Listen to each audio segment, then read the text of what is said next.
I didn't always want to become a civil engineer. All my life, I always dreamt of becoming an astronaut, actually. Oh, more difficult. Yes. I think for everything, they're like, ask Bilna, ask Bilna, ask Bilna. Like, for everything, they want to talk to Bilna yes. because they understand that whoever is marketing them Yes. knows what's going on in the Exactly. field. They ask us, what is your unique selling point here, you know?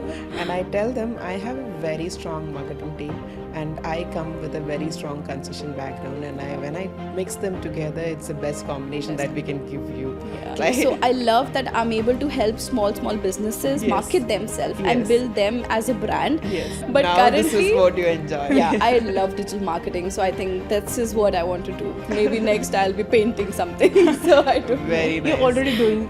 You are already Yeah, a the very earrings. creative person. Nice.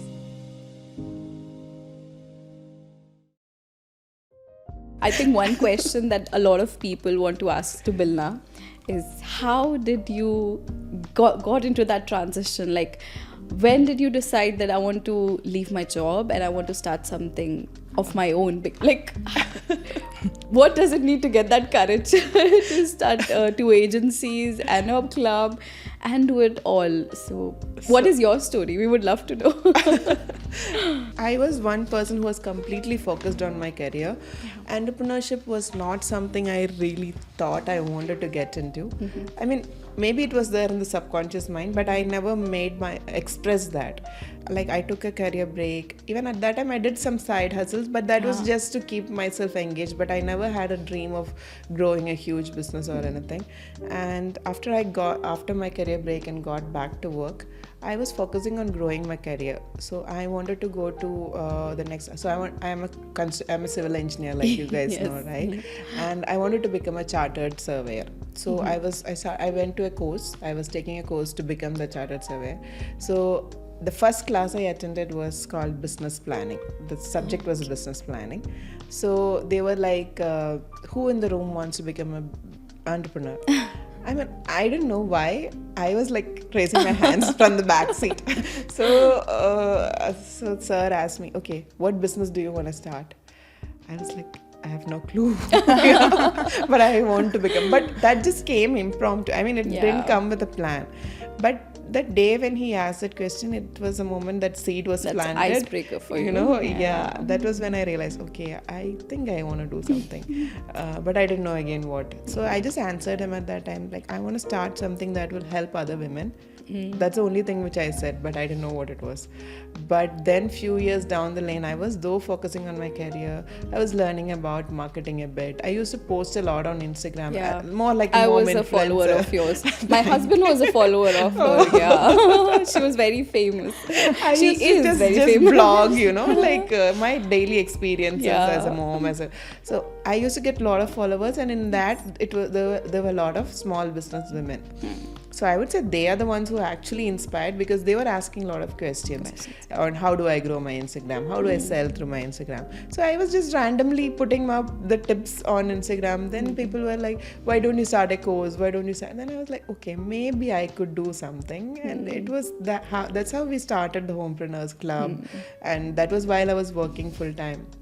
But then I realized I really want that. You know, like, everything was good. I mean, the job which I had was good. So a lot of entrepreneurs I meet now, they say that my work was giving me a lot of pressure. I was in a stress. I didn't want to have a boss. That's why I started my own. But in my case, I was having the perfect job, I would say. I mean, I didn't have a lot of stress. I had the perfect team. They were very supportive and very fun atmosphere. I mean, we were working, but we had a lot of fun. It was nice in every way.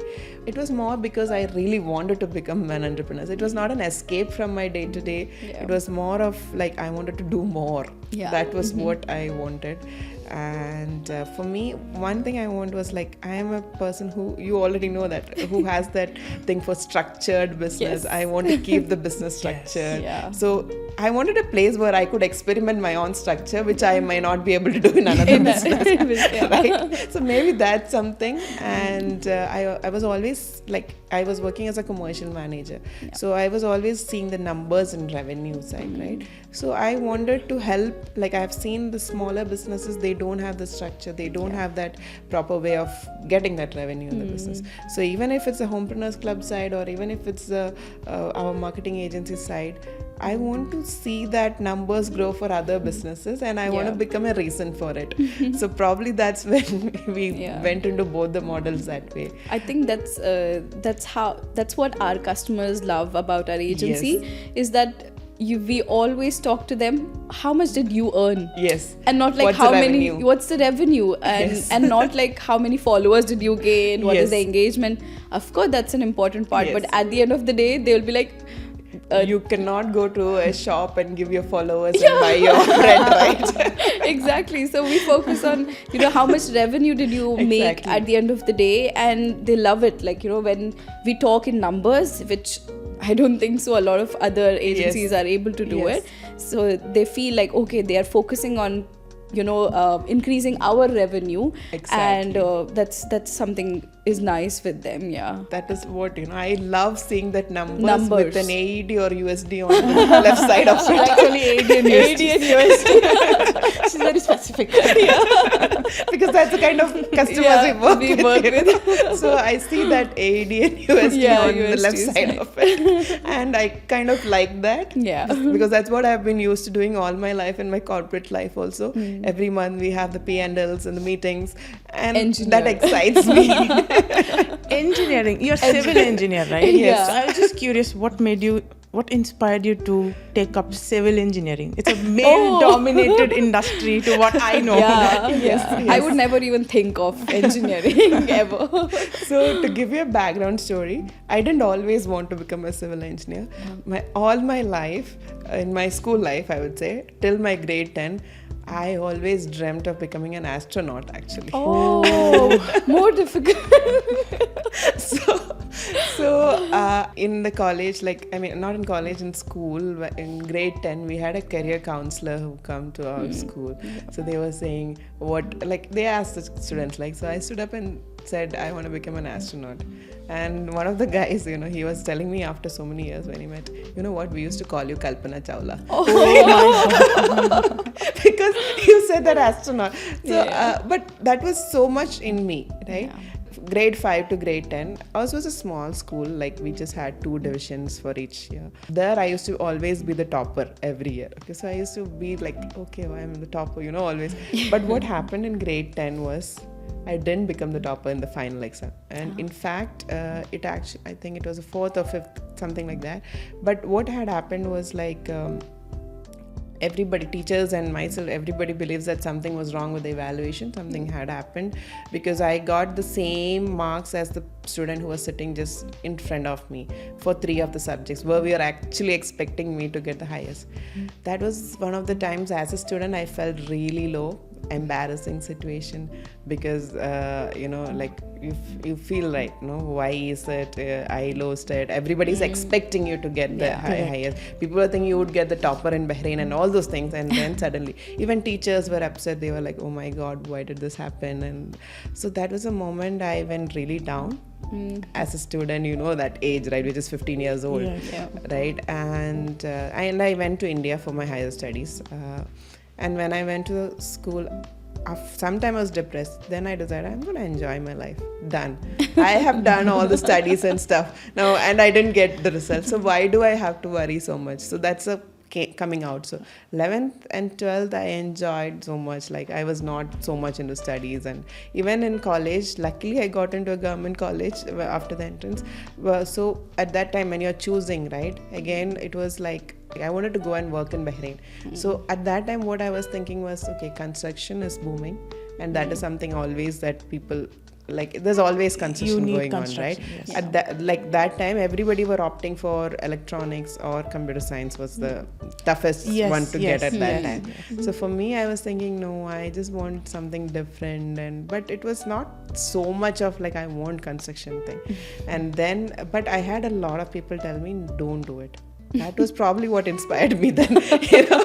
Yeah, because you don't really, even Yeah. in my college, we'll have like, IT will have Boys. the most number of girls. Yes. Oh, yeah. Mechanical will have 0, civil will have 0. Zero, Yeah. Polymer will have like 1 or 2. Yeah. Exactly, you know. So all my relatives were against it, except for my dad and my grandmother. They were both like very strong. They were like, if she wants that, let her go for it. And everyone else in the family were like, so we have a family like everybody. I mean, like we are very close with all our relatives. So everybody, and they really mean the good for me. It's not like a bad thing. So that time everybody is going for computer science and electronics. And why are you going for civil? You know, and they were like, you won't get a job. You know, this kind of thing. And even after I completed my engineering, everybody were forcing me to go for my masters there in India and go become a college lecturer, right? Because That's a very Indian thinking. yes, you know, or you get a government job into a bank or something like that, but you're not expected to go and work in the site. Correct. And I was like, no, I'm going to work in the site. I want to experience what the site is like. And so everyone in my friend circle, they got jobs. Even the ones who were doing civil engineering, a lot of them got really placed in really nice places. But I didn't. And I mean, I went for a few, but I didn't get placement also. So it's not like I didn't go for it. But inside I didn't want to go also. And so L&T had come for interview. That is completely civil engineering. And when I didn't get through it, I was actually very depressed. You know, because that was the only thing that actually came as the real core of what civil was there, and I didn't get placed. So then I went to a very small place near my home. They were just paying me 3,000 rupees. That was the first salary. That wouldn't even pay for my bus transportation. But I enjoyed those days. I was like on the side, walking the sides, you know, jumping and in the mud and everything. But I used to enjoy that. I did that for like 6 months, and then I I got a job in Bahrain, where my dad was also there. So I went there, worked there for 1 year, then came to Abu Dhabi. So that's how the whole career evolved. When you come to that women in construction, right? I think in the Middle East, it's a complete different scenario compared to what it is in India. Oh, interesting. Because in India, the sites, when you go, the workers, everybody, they don't really give you so much of respect that way. Probably it's because it's very strict here or whatever, but the working atmosphere was completely different. It was very supportive people here I've come across.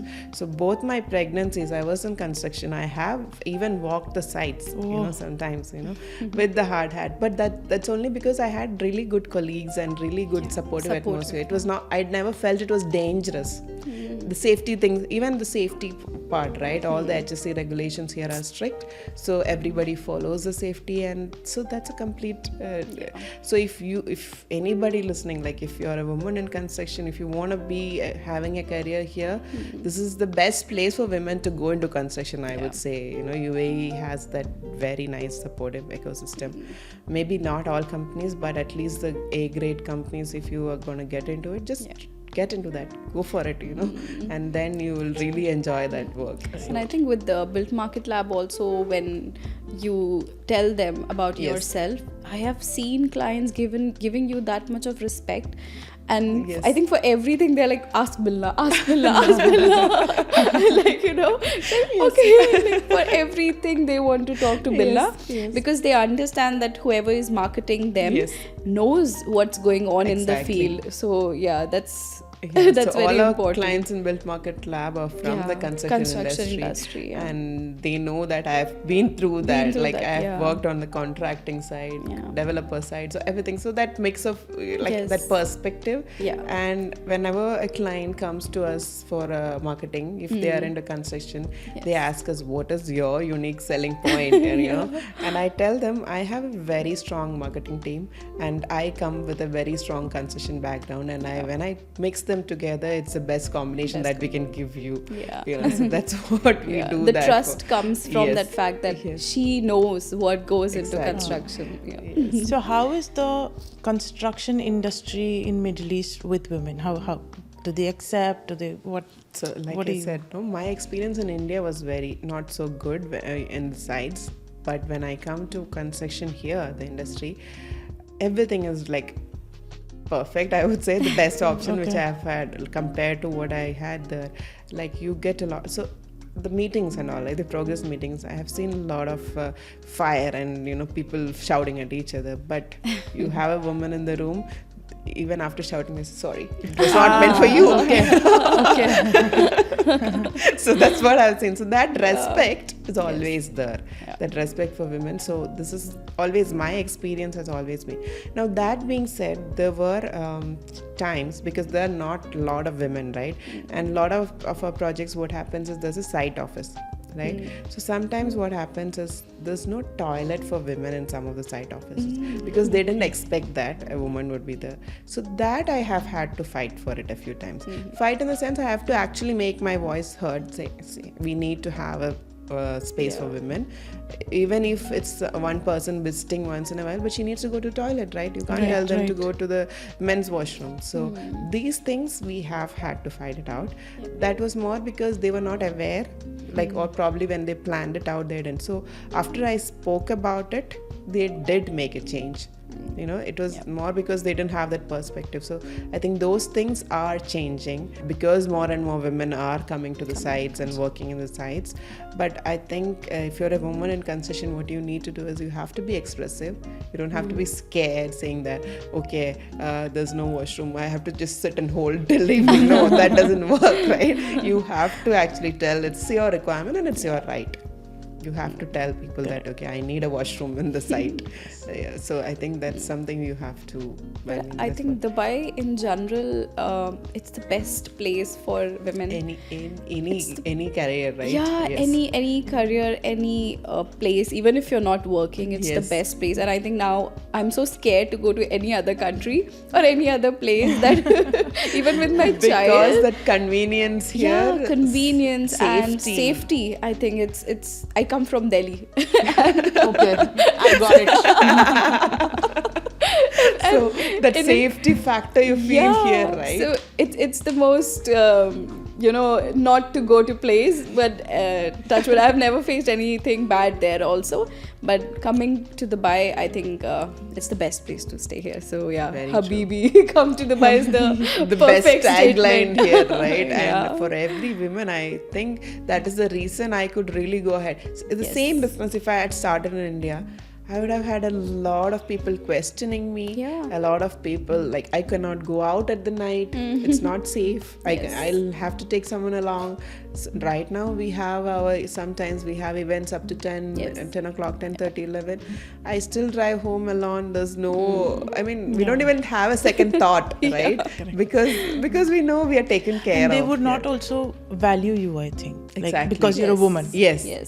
Here that thing is not there, right? In India, maybe because you're a woman, they might not give you that opportunity to do that event if you're gonna be the conductor. I think India is also evolving. Definitely, because we have been here since a long time. Yes. So maybe we are still thinking Very about true, very that. true, very but true. I do visit there, and I think it's evolving. It's evolving. The very youth true. is Yes. The getting youth used to has it. It's got changing. a very good perspective now. Yes, exactly. And yeah. I think it's all the internet, all the YouTube, and Yes. the videos they watch, the celebrities they follow, the Yes. shows they see on Netflix. It is changing their changing. perspective, Yes, right? perspectives And it also depends on which part of India. There are still parts of India which is still untouched. Definitely. There are places where it still needs to go better. But like at least in the metropolitan cities and all, it has really changed the way it is. So yeah, I hope it evolves more, better, More quickly. quickly, exactly. So that In because terms of it's a dream safety for also. me. End of the day, it's a dream to go and settle back in your own place if that option works. Yeah. So it's just that we just have to probably.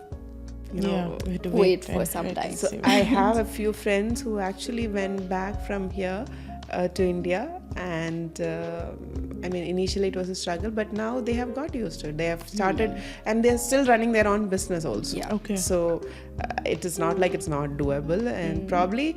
There's one thing with Dubai, the convenience here, it's very difficult to find it in any other part of the world. This is what I have. Once you're used to it, you're used to it. Yes. Here, everything you have on the fingertips. I know. Right?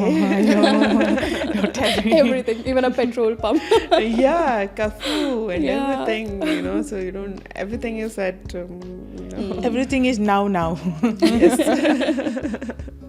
Great. And now coming to the mistakes we might have made in life, right?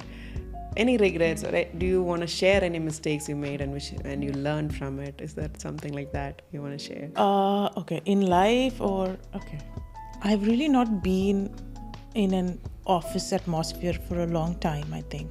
It's only about 3 years. That's when I passed out of college, I was there. Okay. So I don't recall any significant mistakes, but I've had immense learning from then until now. And one thing I really use it every day is experience first, then learn next. Yes. You do a task, you fail, you learn. You do a task, you succeed, you learn. Very true. So it's that, more like don't stop yourself from doing because you're scared of So failing. the traditional way is we learn and then we go and experience. But when you experience and learn, then that learning is different. And you really don't come up until you hit the rock bottom. Yes. And I think you come from a B.Tech background again. You are an engineer again, right? Yes. So, and now as a community manager for Homepreneurs Club, right? 2 engineers. That's my identity now. So how is the transition like? And has that engineering background helped you in any way inside the club as well? Yeah, it has. I think formal education, I'll tell you what, my granddad, Yes. I call him Abba, he says that formal education is never wasted. Yes. Okay, your passion That's very and nice. your education can be 2 different things. Yes. Sometimes it overlaps, like mine. Yes. I'm from IT, I am into digital learning, Yes. so the journey is very seamless. Yes. But sometimes they're 2 different things. Yes. But still, it works. Like we have Insia in our club. Yes. She's from Insia. She's a chemical engineer. I think civil engineer. She's a only. civil engineer? Yes. Okay, sorry, Insia. So we have Insia who's a civil engineer and now she's into artistry. Yes. And mashallah, she's growing very well. Yes. We have Anupama who's an architect. Yes. Upcycle, let's Yes. transform. And she's now, her passion is sustainable living. Exactly. And they've saved like about 10,000 plastic bags from going into landfills. Amazing, And the products right? are beautiful. You know? Yes. Like, And It's we a have business with a cause. yeah. Correct. So formal education is like a tool in your toolbox. It really helps your thinking, it structures your thinking, I must say, and it really lays that foundation. That's what he says. That's what my granddad says. It lays that foundation for you to follow your passion. Very true. Very true. So yeah, I think it'll never go waste. Either it overlaps or it's different, but either way, it's a win-win situation. Very true. And Saniya, you have, in addition to the formal education, I remember you told me about the entrepreneurship training you had gone through in your college days. Okay, it's a long story, but I think a lot of people ask me. So after my school got over, my 12th, you in India you have like a 2 months break. Yes. In which I realized, so I went for MasterChef audition and I failed because I was not able to do baking. They said, do you bake? I said no, and they said, okay, sorry. So that hit me, like why can't I do that? So I started baking. And I realized that I'm good into it, and slowly it went like really nice. So I wanted to do a course that comes into baking and not bachelor's in business administration or MBA or something. But my dad was very focused, like no. Hotel management is like, you cutting onions, Yes. you will do this, you will do that. So he's like, no, you will go for a bachelor's in business administration. I was like, okay, fine. After that, will you allow me to do that? He's like, yeah. Okay. So my routine was like, I used to go in the morning, I used to go to the college, and in the afternoon when I come back, I used to bake and give those cakes, complete the orders and everything.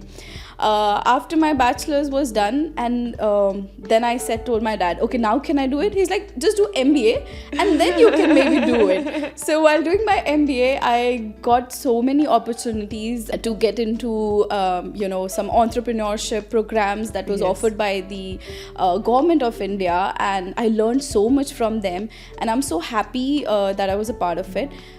So a lot of people ask me, so I did my MBA, I did my masters, and I also grew my business into baking. Yes. So I think I usually used to be very upset with my dad that I could have been a better baker. Why did you make me? Why did you let me waste my time in masters, and why did you let me not do baking? Then he used to tell me, now you have an MBA degree and now you're an amazing baker also. Yes. So you have both of it. And when I came back I got married, I came to Dubai, a lot of people asked me, why did you leave baking? We still miss Bake Beauty. Where is it? What happened? So it's not that I don't want to do it. I don't want to continue to do it. But that was a phase in my life that I enjoyed. I loved. And probably learned a lot from it. And my MBA helped me to market that part of my life. Yes. But now we only have one life, right? Yes. You want to try the next part of something else. Yeah, so I was like, I love digital marketing now. Like, I do not want to bake. Maybe after. And probably it's because you have that entrepreneurship bug in you, right? Yeah, exactly. Now, as a marketer, you get to work on different businesses. Exactly. Right? So I love that I'm able to help small businesses market themselves and build them as a brand. Yes. So I would love to do baking again when I retire, maybe after 50 years. But now currently, this is what you enjoy. Yeah, I love digital marketing. So I think this is what I want to do. I want to do everything in my life. Maybe next I'll be painting something. So I don't know. Very nice. You're already doing.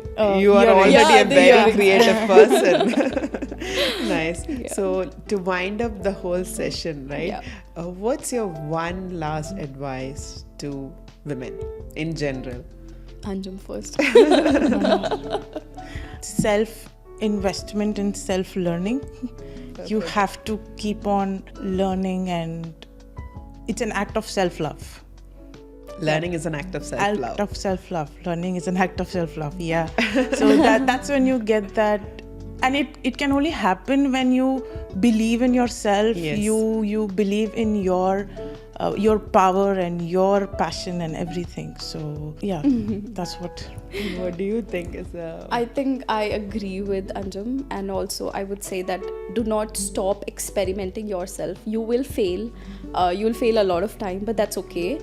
Try, and do not care about what the society thinks. Yes. It's okay to try and fail, but keep doing it. Try to seek help. Do not try to be, somebody who can do everything. And definitely, inshallah, you will do great in your life. amazing? See, you can have everything, Yes. but not at the same time. Not at the same time. Could be Yes. at different times in your life. Yeah. When the time is right, everything. Exactly. And you also, Bilna? I would also say the same. I agree to both of you what you said. And one more thing that I want to say is, if you want to do something, just do it. Yeah. The perfect days are not gonna come. Start with what you can and with what you have and where you are. Yes. That's a beautiful thing. Start small, be Yes. consistent, then Yes. It will go Exactly. big. the growth happens then. Yes. Thank you so much for being on Thank my you so show. much. my Thank you so beautiful much. ladies. Thank you so much for inviting us. Yeah. Thank you. See you again in the next episode of the Bilna Sandeep Show. Thank you.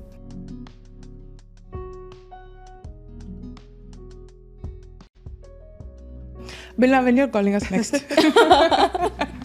We are done. Yeah. I think we needed 1 more hour. Now we are coming into the